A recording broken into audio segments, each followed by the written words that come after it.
this generation now is getting bored very easy. So catching your audience, having the right art, is a challenging exercise. Nowadays, everybody say that when you see some AI art, people say, oh, it looks like AI. When people say it looks like AI, I think that's not art. I like the way you expressed that the real creativity is the thought and the idea and not the output. How do they prep if they're really passionate about joining an art school?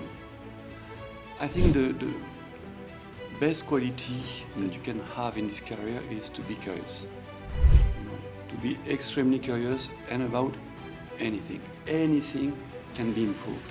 So if you approach your surrounding with this state of mind, I think you're ready to be a designer, because this is what designers do, is how to improve things to make a world that is more exciting.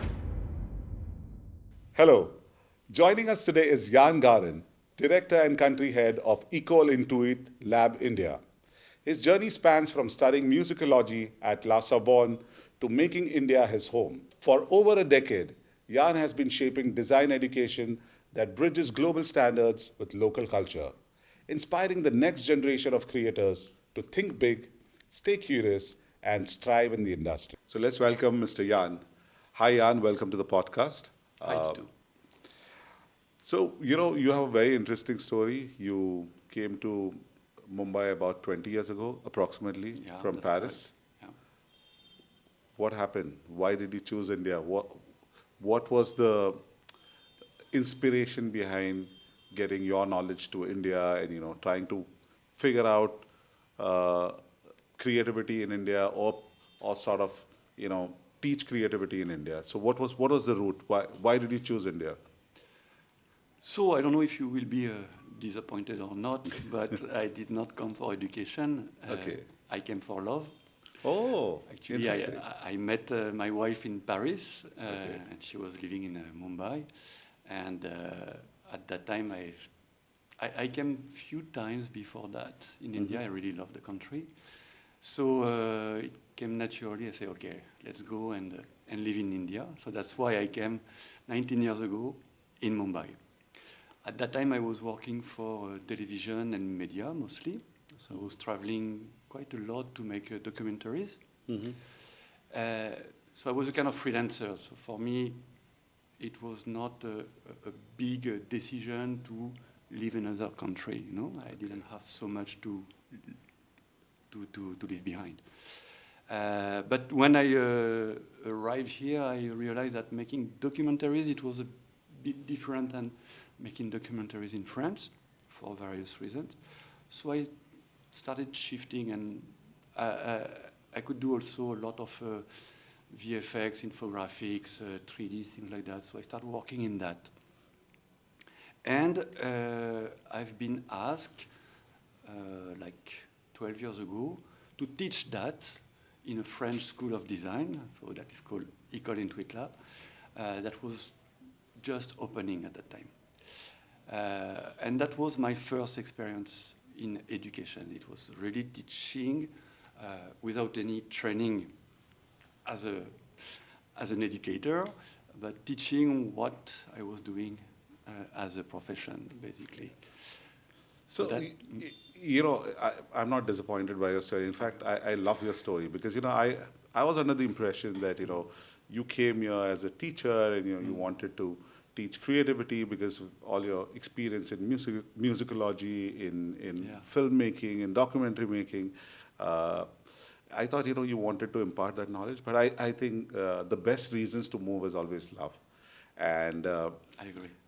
And the other thing that you spoke about is that, you were not a formal teacher. You were a practicing, filmmaker, and then you started teaching. I think those are the best teachers, people who don't come with baggage. Like every time I hire a teacher, I always look at the passion and not look at the degrees. Degrees help, right? True. Because, it sort of gives some credibility, but passionate teachers, I'm sure your students love you. but now your teaching days are behind, right? You've already moved a lot. So yeah, that's interesting. You started as a teacher. I'm assuming a part-time teacher doing Yes. short courses. Yes. So tell us about that journey, because now you're heading your India head for École Intuit Labs, Yes, right? that's correct. Yes. And I'm sure it didn't happen on the first day, right? No. There's a Yeah, there is a little journey for that. So, as you say, teacher part-time, and it's actually, we can discuss that later, but that's one of the pillars of École Intuit Lab.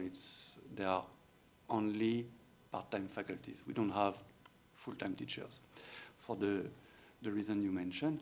So I started like that, teaching several hours every week. And I really discovered a new world. But more importantly, I discovered a new sensation. You know, there is a lot of feelings going to education. You know, when you teach young mind, and it's not teaching actually, it's more sharing with this young mind who wants to do maybe something similar to what you do or something completely different. That's not so important, but they are absorbing what you know, what is your experience, and digest it and do something on their own with that. It's a bit like alchemy, you know, it's transformation, and I find that extremely exciting. And just to add to what you said, you know, I do believe that you can't teach creativity to anybody, right? You can't teach anybody to be creative. You can teach them the techniques, right? Yeah. Give them the tools, this is my understanding. Can you shed some more light to that? Yes, what I believe is, I completely agree, we cannot teach creativity. What I believe is that everybody has creativity inside. Any kid, when they are 2, 3 years old, if you see what they draw, for example, what they make with clay, and what they make with a napkin, there's always creativity. Okay?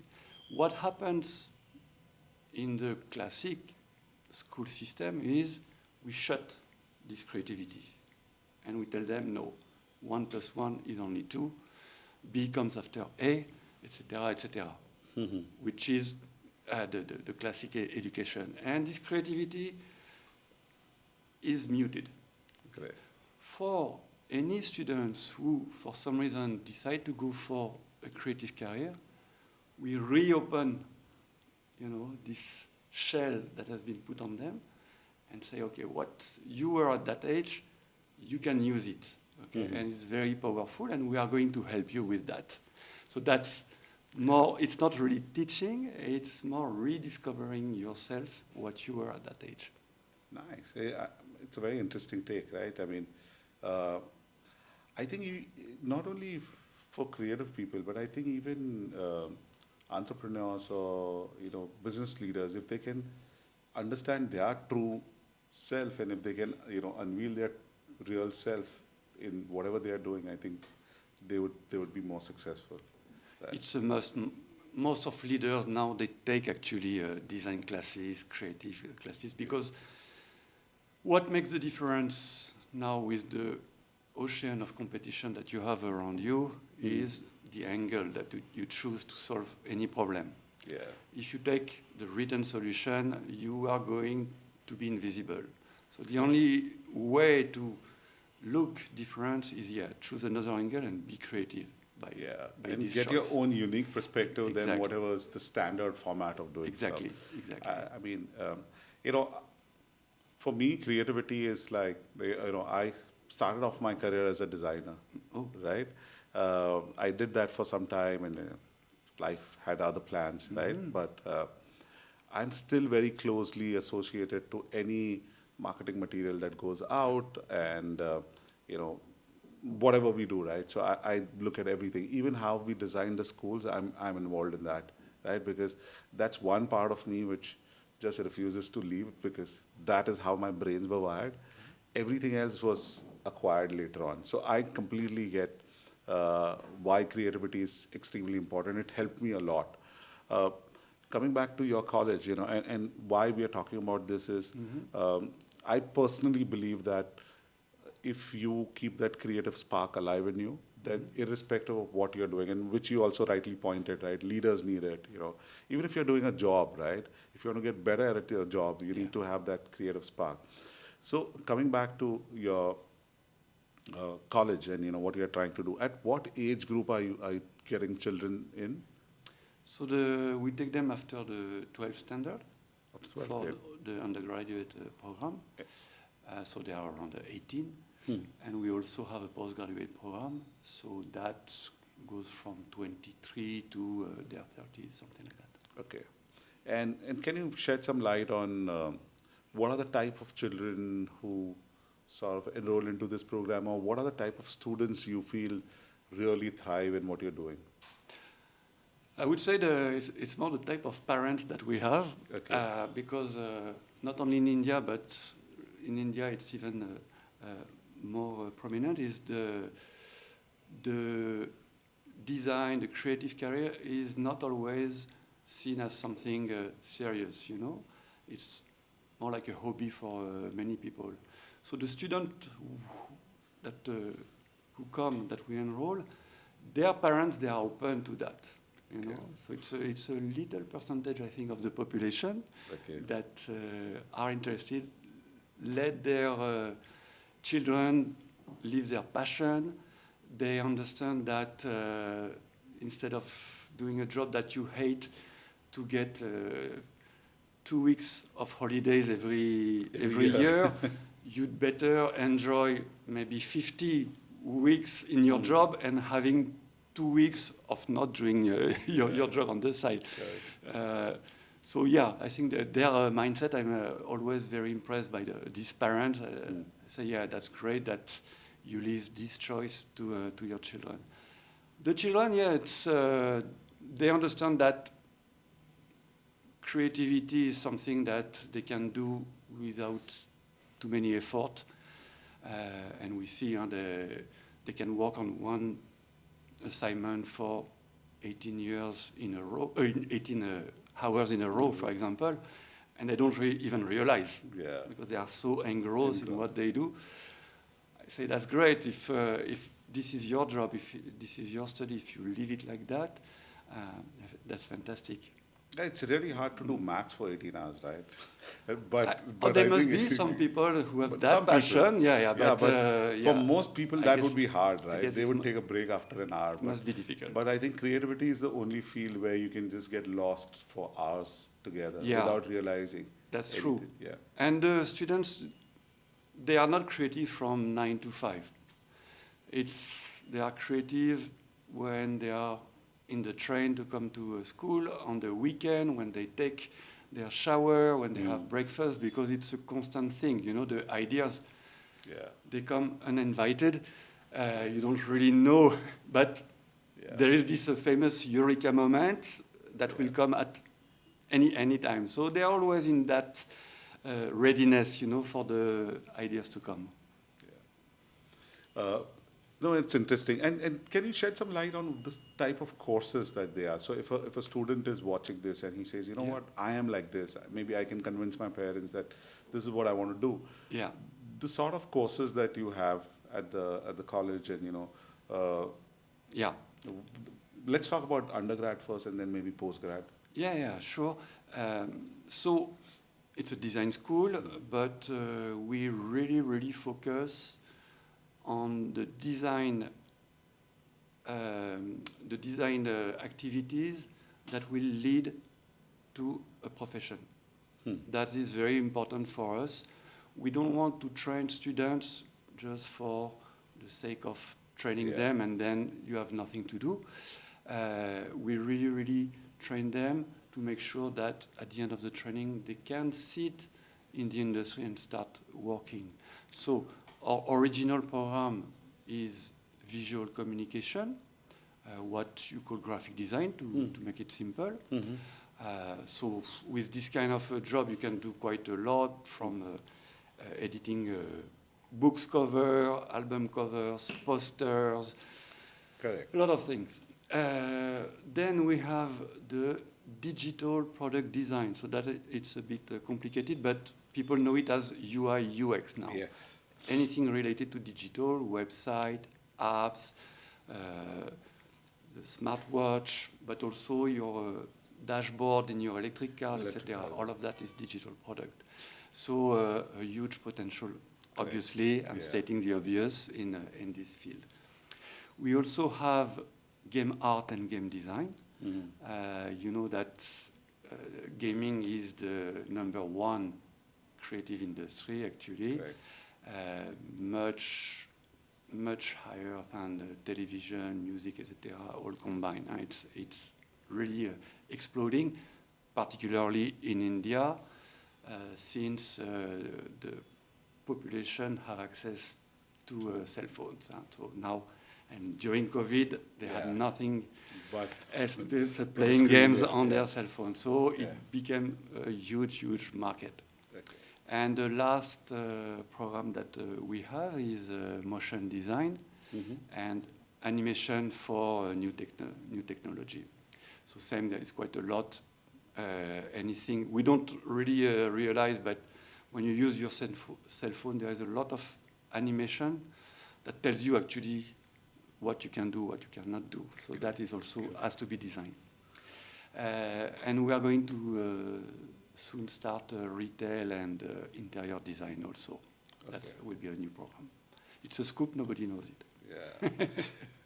So, interesting, I mean, everything that you've said is so practical, right? If you learn it, you can directly connect it to a job, right? If that's what you're looking at, doing a job after doing this. I think it's great. What about the postgrad program? Postgraduate is very focused on advertising and branding design and digital also. What we realize is there is a big amount of students who go for mass media, the BMM,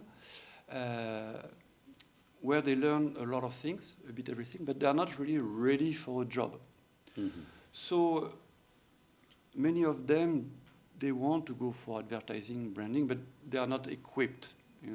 So they come to our institute, and for 1 year and a half, we really fast train them for these kind of professions. So take their existing knowledge and transform them into a profession. And we also have a creative technology course, same but for engineers. You know that unfortunately there is a problem of employability with engineers these days. So we add a set of skills in creativity but related to technology. So we add them to what they know, and same thing, they can access the industry. Is it close to industrial design? No, industrial design is what we used to call product design. Before, it's a separate training. We don't really believe that it should be trained nowadays because physical products, more or less everything has been done. Now the shift is really into digital. That's what the industry needs. That's the reason why. Yeah, but even, I mean, just my observation is like, we always had say a sound box, right? But the way they look now, forget the way they sound great. But the way they are designed, I think Apple changed that sort of design thinking, and so even physically, I think most of the things that we now buy, they look great. Yeah, but it's important for a brand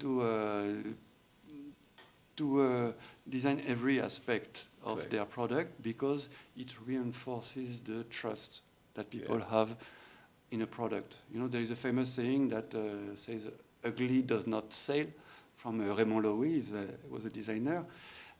In the 50s, he said that. But it's true, and it's even truer now.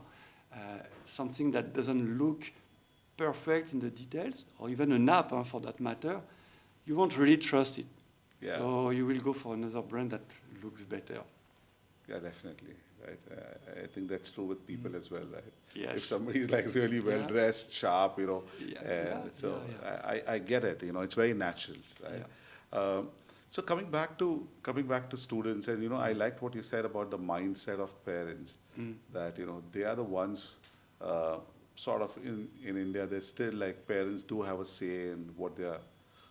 what career their children want to do, and open-minded parents, or parents who are open to uh, allowing, not allowing is not the right word, maybe, who let their children choose this.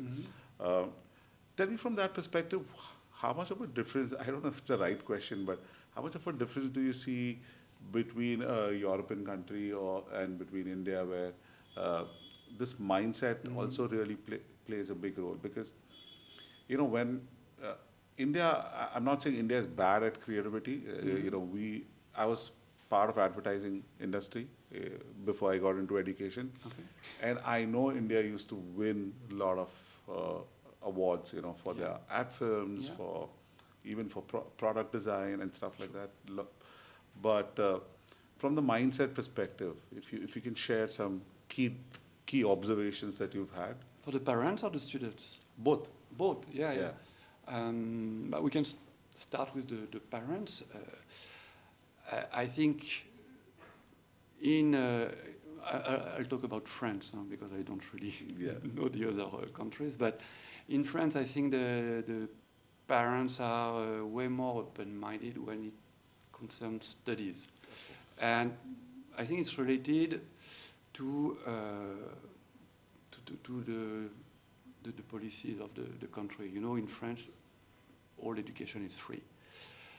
From kindergarten to a PhD, you don't need 1 cent. You can really do everything for free, and this is what the big majority of students do. I don't know the percentage, but it must be above 95%. Okay, private schools are really an exception there, and I think the parents, they are in this mindset of, they're in a train.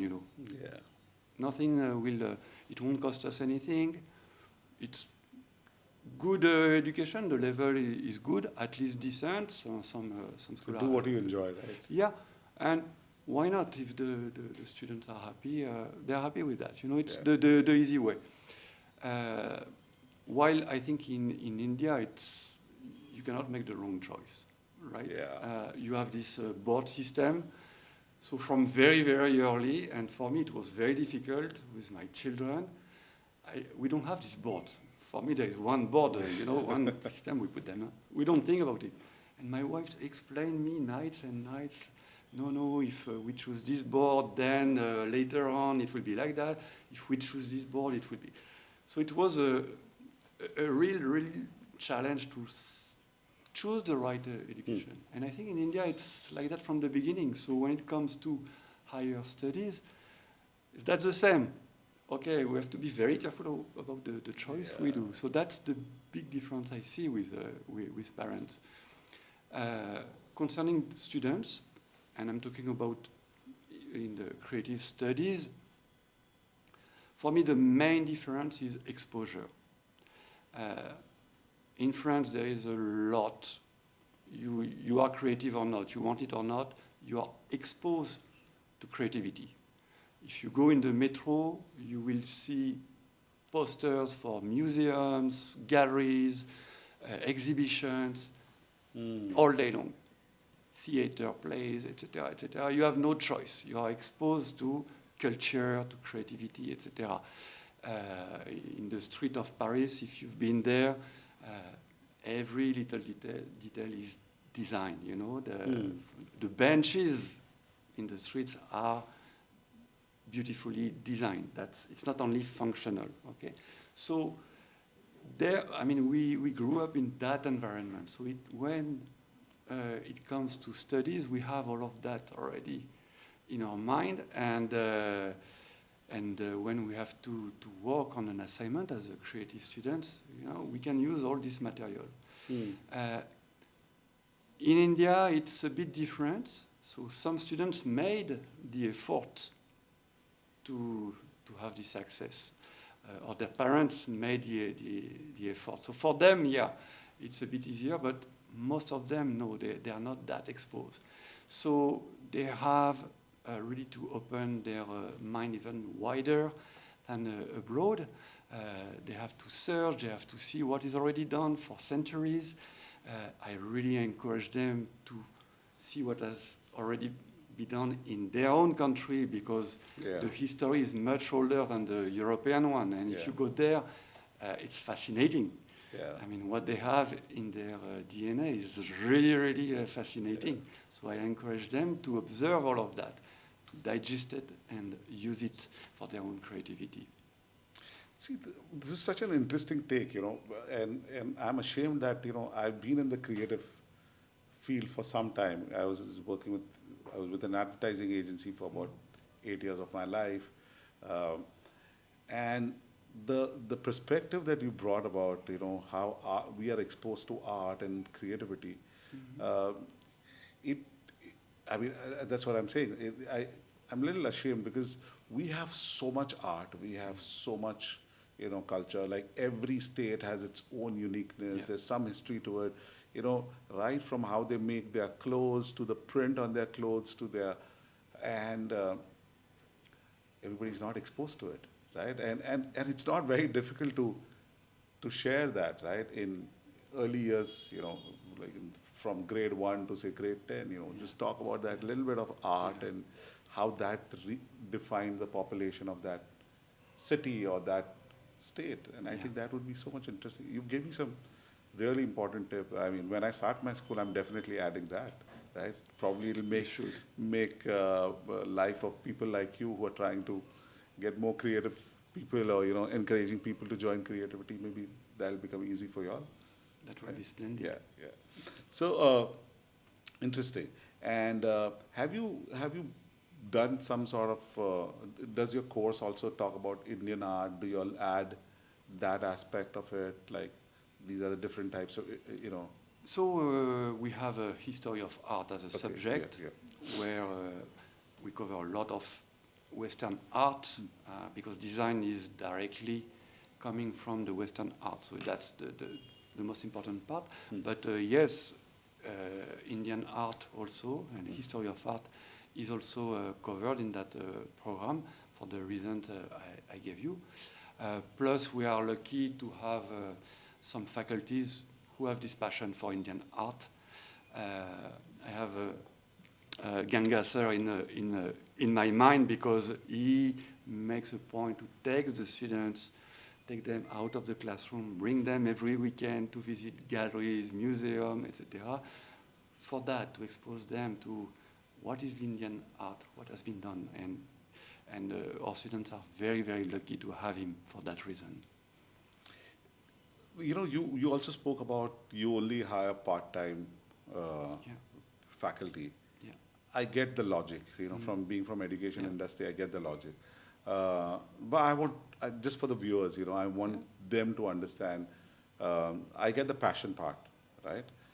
If you can explain what is the thought behind it and how it really helps the students. Because these guys also do something other than just teaching, right? True. So they're carrying a lot of their own experience, their own... Yes, yeah.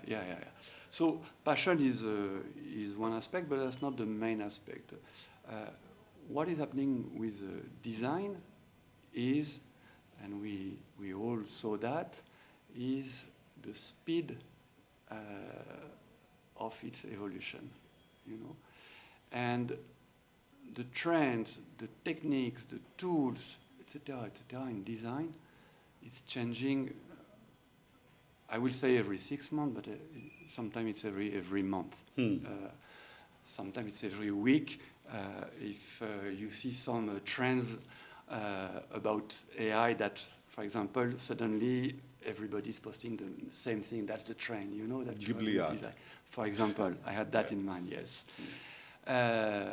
But even in the professional world, it goes very fast. People are consuming images, and they are getting used and getting bored of any trend very, very, very quickly.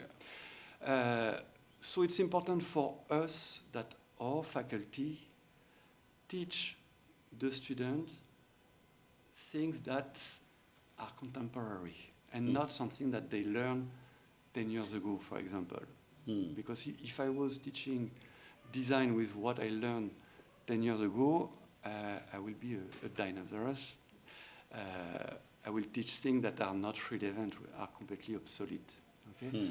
The fundamentals are the same. Obviously, the color psychology, etc., it's the same. But as soon as you shift to applied art, that means art for consumers, then you need to be at par with the psychology of the current consumer. That is very challenging, even for professionals, and to understand how a Gen Z thing, for example. Some people take classes for that. It's not easy. So we want our students to be exposed to what is happening today in an agency or in the industry, and not what was a trend 10 years ago. That's the reason. Yeah, and you made a very interesting point about the history of art, and how children can learn from history, what's happening, and how art sort of is different at that period, and how it is evolving. You also spoke about art keeps changing, and you have to keep up. And I definitely know there's some connection between how the society is, and art is a reflection of that. So maybe you want to, for the audience, if you want to make it a little more easier so that they understand how society influences art and vice versa as well.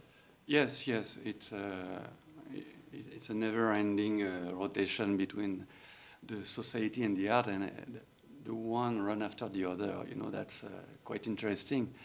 But that goes with what I was saying, that this generation now is getting bored very easy.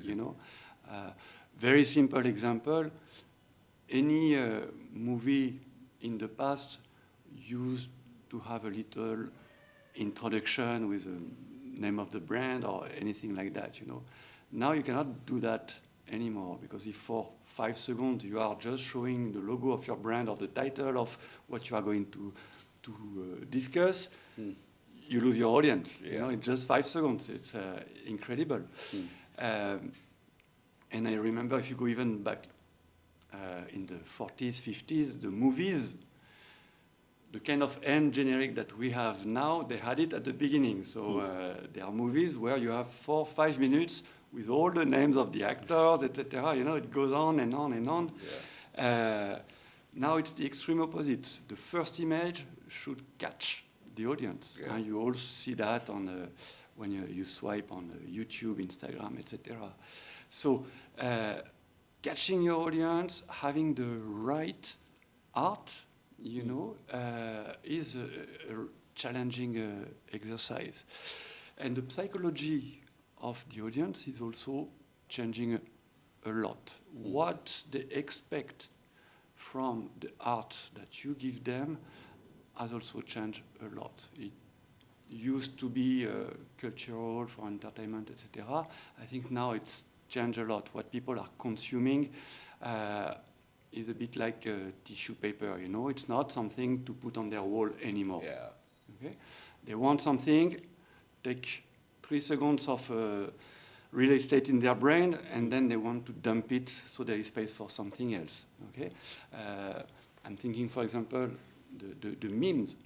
You can say that memes is a form of art now, and it's also, it's not anybody who can make a meme. It's an art in itself, It's a technique. You need to know the right codes. You need to have a flair for that, because it's like telling a joke. It's not just because you want to be funny that you are going to be funny. So a meme is a bit like this. You have to feel it. But the cruel part of that is, whatever the effect that you will have on your audience, it will last for a certain time. And then you will have to renew yourself, because if you redo the same kind of trick that work at a particular point of time, it won't work again. So creative brains are it's always constantly thinking about not what the audience is thinking right now, but how they are evolving and what they are going to think in 1 week or in 1 month if they are lucky. Yeah. So, going back to, I'm taking you slightly back, and I want you to predict the future, right? If you can, right? I'm putting you in a spot. Yeah. You had the Renaissance period. The art was different. And, in the industrial age, maybe the art got slightly different. And every period in history, and those were very long timelines, right? True. So you would see that art form for, say, the next 50 years, this is what was happening. In the next 100 years, this is what was happening. And you go to Indian art, maybe the timelines will be even more crazier, right? Whatever is happening in the world right now, what do you think we're going to have like a time snap that this is the art which was happening in the 21st century, or it's going to be like No. thousands of things were happening? It's been a long time that the century is not the metric anymore. Yeah. In the caveman age, we are talking about thousands of years, Yes. right, to have the similar style. It became centuries indeed, maybe in the previous centuries between 0 and 2000. But from the 20th centuries, we could not use the art of the 20th centuries anymore, because there are many forms of art that lasted maybe 30 years, then 20, then 10 years at the end of the 20th century. Now in the 21st century, a decade is even a long time. If you see about what was the art 10 years ago and what we are having now, it's really a different style. It's a different approach. It's a different way to consume it. It's a different economy also. So now, even a year, you can say, is getting a bit long. We are talking about months, weeks, sometimes. You are talking about the Ghibli train. It was 1 week.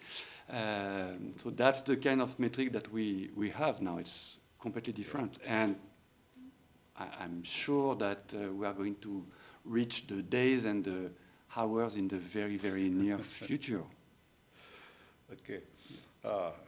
Scary, right? If everything is going to... So, talking about scary, the other thing that people are really scared about, from a lot of angles, but from definitely, now anybody can do some art with AI, right? And people, I don't know how, as a professional, how do you look at AI? And do you think that it is going to influence positively or negatively in the creative field? Yeah, so first of all, I don't think anybody can make art with AI. Okay? They can create images, that's true. They can make visuals, they can make songs, they can make almost anything nowadays with AI. Make art it's a different thing, okay? Some people make art with AI, but it's very some people, very few people, okay? And nowadays, everybody say that when you see some AI art, people say, oh, it looks like AI. When people say it looks like AI, I think that's not art. Okay? It's the usage of a tool that is mastered or not, but it's not art. When you see an AI movie or image or song or whatever, that surprises you, that makes you think, that creates some emotions, for example, then yes, probably you have an artist behind who had an idea, who could predict that what I'm going to make will have this kind of impact on my audience, and conveniently I'm going to use AI. Okay, I'm going to be able to put what I have in my mind to make it visual, etc., for a particular audience. Those ones are artists. And I find it very interesting on social media. I see a lot of people posting short movies, for example, And they write, it's been 20 years that I have this idea in my mind, this scenario in my mind or whatever. Suddenly, I can do it because of AI. And in that case, I think AI is very powerful because it's not so much artificial intelligence, it becomes augmented intelligence. It gives you have it in you, you are a creator, and it gives you the power to do it. While 15 years ago, you had to rent a full team, for example, to make a short movie and have a phenomenal budget to do it. Okay? Now these people can create with that. So that's, I think, the big difference that we are seeing. Now, prompting any image, etc. on AI, that is easy, but that's not necessarily interesting. So, a great tool. Fantastic tool. Yeah. Okay. I hear a lot of people saying that that the fear of AI is just unwarranted. I've had other guests who've spoken similar thing, but I like the way you expressed that the real creativity is the thought and the idea, and not the output, right? Exactly. Because output can make you feel in a certain way, but it's the idea which sort of connects. Yeah, we saw that with the computer, for example. Yeah. When the computer came in the design industry, a lot of people refused it. They said, it's not real design, it's a computer doing thing. And till now, I still have students who come and say, do you teach Photoshop, etc. And I had to tell them, I said, learning Photoshop won't make you a designer. Yeah. It's you will make things perfect, but you won't have better idea because you are on Illustrator or Photoshop it's or a tool. Premiere. It's a exactly. Tool. Yeah. AI for me it's exactly the same. It won't make the idea better, but they will look much better. That's for sure. Yeah. And quicker, right? So it's a great tool. It'll help. Much quicker. And what I love about AI is any creative designer used to spend 20% of creating, 80% of cleaning up, building. In Photoshop, for example, detouring and cleaning up a layer, etc. Most of the job was about that. Very tedious. Yeah, and a little thinking. Now that's the opposite. They have ideas, and all this part is done by the AI, so they can really focus on creativity then. Yeah. So this is good. People thinking that creativity, there's no point learning art, because computers will do it. That's a great answer for them, right? That we still need people who can think, creative, ideation, use AI as a tool. Output will be much quicker. I think it's not we still need this. We need more than ever. We need more than ever. Thanks for putting it in the right perspective. Who can really think, yes. So, see, one of the reasons we do this podcast is that, it's called Education Matters. Now, for me, education is just not, learning, say, a particular thing, right? Education is how you lead your life. And that's my quest, because I keep asking people what is their perspective on education. And you come from a very unique perspective, right? Your perspective, if I may say, is creativity is the very important part of that education, right? So let's make it easier. What is your idea of education? What is true education? True education, I think it's a way to reveal really who you are. And I think any individual in our societies have their own opportunities, their own space, their own uniqueness, and I think everyone can be useful to the bigger number, And I think the education should do that. I think it should show you what you are good at, give you the basics, obviously. That's extremely important, and that's also important to reveal who you are if you go through the basics. Okay, you won't know if you are great at literature if you don't know how to read and write, obviously. But quickly, we should give this space to any student to understand how they can have excitement, joy through their work, and not only work for a paycheck, as I said, that are going to give their 15 days of holiday every year, which is nothing compared to the rest of your life, right? Your job is 1/3 of your life, at least. So you should have a great job. You should have a career that excites you. And it's not necessarily mathematics or economics that are going to give you that. There are many, many other ways. Creativity and arts is one, but there are also many other facets of a life.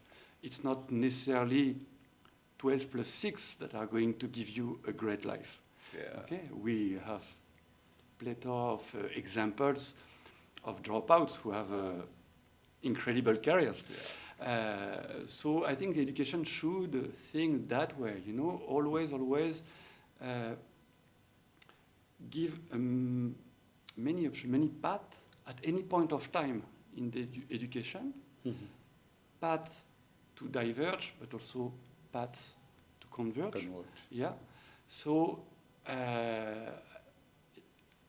the education can be a kind of, not a tree, but a kind of a bush, where it goes in, goes out, and you pick experiences here and there.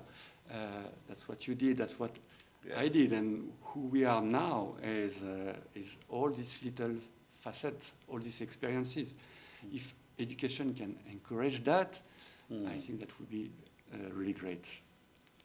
I think it's one of the most interesting answers I've ever heard on my podcast. Thank you for sharing that. I think education has to be as fluid as a person wants it to be, right? And express themselves. I think it was a great answer. Thank you. I mean, I've learned a lot today. Yan, you spoke about Indian students, and you also spoke about the parent mindset. This question is more for the children who are watching, even parents, but mostly the children who are watching, in the middle of their 10th grade or 12th grade exam. What are the qualities that you look at when somebody wants to join, or how do they prep if they're really passionate about joining an art school? I think the best quality that you can have in this career is to be curious. To be extremely curious and about anything. Not saying, okay, I want to do this kind of art, or I want to do this kind of movie, etc. I think starting like that is not the right move. You should be extremely open-minded, okay? And how to say that?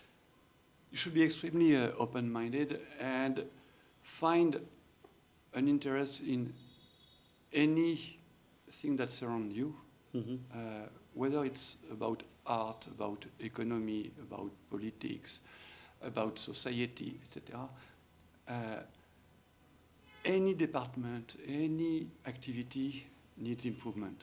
If we want to make a better world, we can really improve anything. There is nothing in this world that is final, and we don't need to touch it anymore. Anything can be improved. So if you approach your surrounding with this state of mind, I think you're ready to be a designer, because this is what designers do, is how to improve things to make a world that is more exciting, easier to live, less injustice, etc., etc. So that's the main thing that I really want in my student. So from that perspective, do you see, because you spoke about how, not Europe, but France in particular, that the society is such that creativity is part of their upbringing. India not as much, right? True. Which you also rightly pointed out, and I've lived it, so I know it is not so much. Do you see this as a drawback when students are learning at your institute? Do you think that they can become like I know they win a few awards, but we do good quality work. But from like a larger perspective, do you think that we have some disadvantage? No, I would not call it a disadvantage. It's more a challenge, I think. I think our students have to work in India. They have to work more on that aspect. But what advantage they have, I think, compared to Europe, is in India they have a blank canvas. There is so much to do, and there is not this formatting that you have in Europe, where everything is already done. And bringing new ideas, etc., can be difficult. There's a lot of competition, and things are expected to be a certain way. In India, it's much more open. If you see the road, the political posters, there is so much to do. And it can be very playful for any creative mind, any designer here. They can reinvent things, they can bring new norms, etc., etc. And I think it has an impact. The students, they understand that it has an impact with the way they learn. You can feel the excitement that they have. They are way more optimistic than the European students. And that, maybe it's my opinion, but I really, really see it when I send my students to Europe, or when I call, when we welcome European students in India, we see this difference from one to another. And that, I think, is very exciting for them, for me. We invite every year some foreign faculties, who teach in France, or anywhere in Spain, in US, etc. They all say the same thing. During that week, it's a kind of, it's very festive, They see and say, I haven't taken so much pleasure, in teaching for years now, because we don't have this, okay, we are here for learning and let's get rid of it. Here, no. They want to observe, they want to exchange, they want to break norms, etc., in a very, very different way than you can see in Europe now. Okay, we've seen global CEOs from Indian origin. Yeah. Do you think we'll have somebody famous from India doing awesome work in the creative field? For sure, for sure, I have no doubt about it. I think there are some. I know personally some Indians who work in every part of the world, and the qualities that they have to bring on the tables, it's not because, okay, your European or American colleagues are here and you are getting there. No, they are here and you are bringing something else. And that's why they are so successful there, The way they think, their sensitivities and all are different.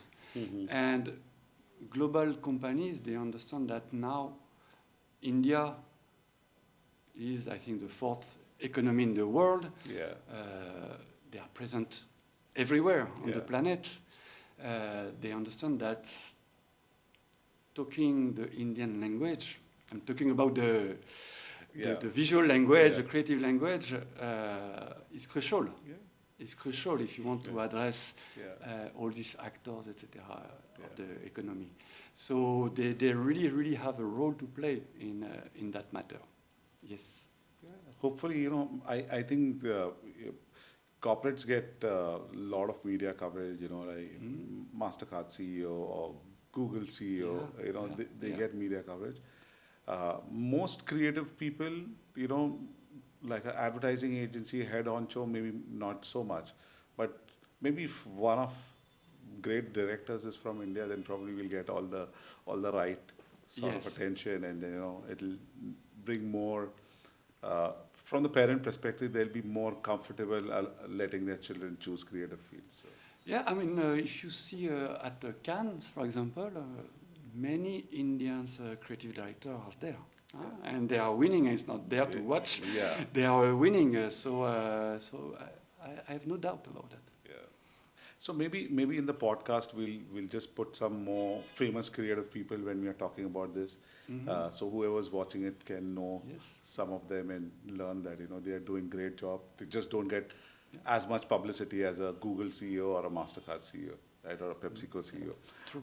So wonderful talking to you. I think this was a completely different perspective on what education should be, and education is not just becoming a doctor or an engineer or a scientist or getting some IT job, but creativity is part of everything, right? You spoke about filmmaking, video games to product design, everything. So creativity is needed, and more than ever, which you rightly pointed out.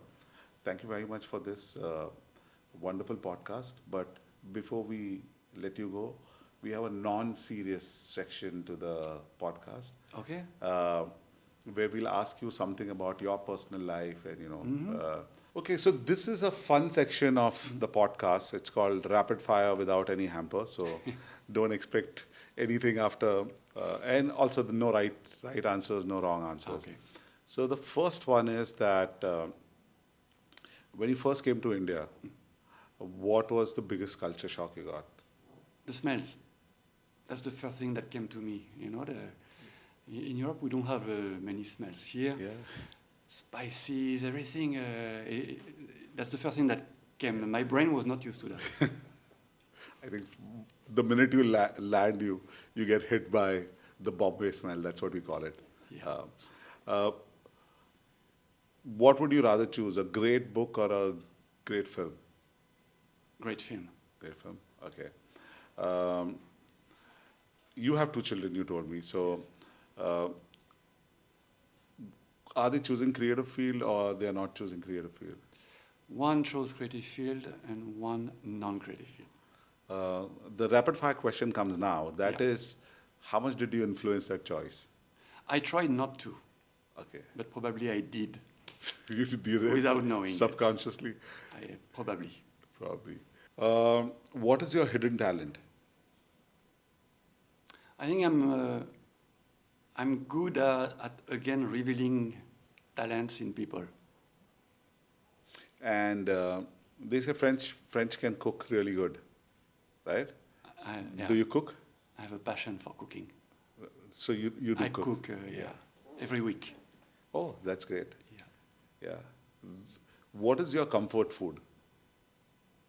Comfort food, I like the food, that you can show off with when it's a bit elaborated and people say, wow, that makes me very happy. That's it. Okay. And the last question is, what is one design trend you are hoping would make a comeback? Oh, I love psychedelic art. The 70s. Yeah. It's always create emotions, I think, because my parents were hippies. That must be the reason why. Got it. So thank you, Yan. It was a pleasure talking to you, and I've learned a lot in today's podcast. I hope my audience has learned something new, and if they were thinking where is the creative world going, or whether education has or rather art has a big part in how a child is being educated. I hope we've answered that question. Thank you for watching Education Matters by JK, and thank you, Yan, for joining us. Thank you very much. It was a pleasure.